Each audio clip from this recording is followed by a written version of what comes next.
Hello, y'all. Hope all is well. Hope everyone had a wonderful week. We're here on Erev Shabbat before the Parsha of Toldos. And the Parsha of Toldos discusses a few interesting things. The biggest theme, or one of the biggest themes I would say in the Parsha, is the beginning where it talks about Jacob and Esav's mom, Rivka, when she was pregnant with them.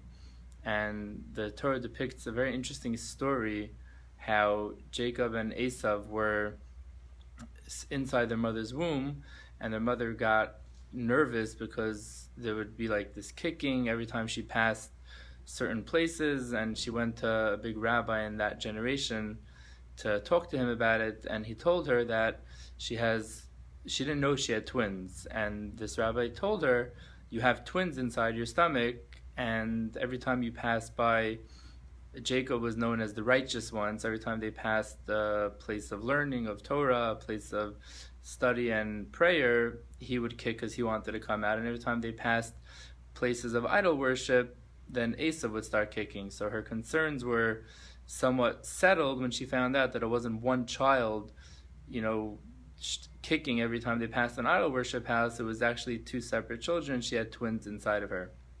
And I believe that another idea which we can glean from this story, why the Torah is teaching this to us, is not simply to tell us an interesting story about how her pregnancy developed, but to teach us that even though, yes, at the end of the day she was told that she had twins, but we all have that internal struggle on a daily basis, sometimes on a minute-to-minute basis, where we struggle with being not twins. We're just one person who wants to do good, wants to do better, wants to study Torah and pray and be connected to mitzvot and to God, and on the other hand has what we call the Yetzer Hara, the inclination for us to do things that further us and distance us from connection to God, and it's an internal struggle which we always have to battle with and deal with. And I think the Torah is bringing it out to us in this way by showing us that everybody really deals with this struggle, and we have to learn to be a Yaakov. What happened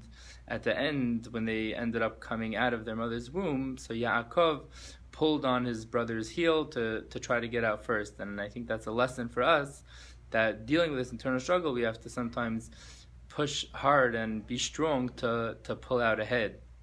And another interesting idea which comes out later in the Parsha is when the blessings are given to Jacob and Esav.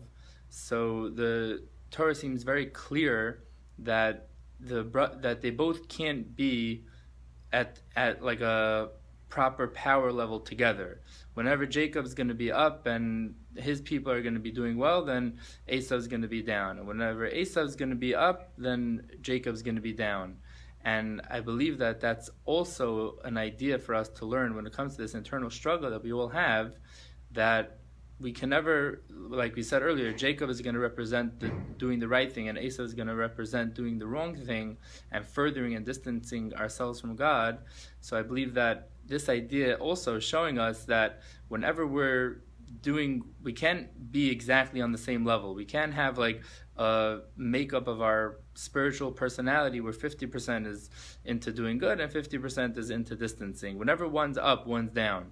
So a person is either on a journey focused on growth and connection, and if not, then the person's going to be the opposite way. It can't just be like neutral. It can't be hanging in the balance. I hope you all enjoy it. Have a wonderful Shabbat Shalom.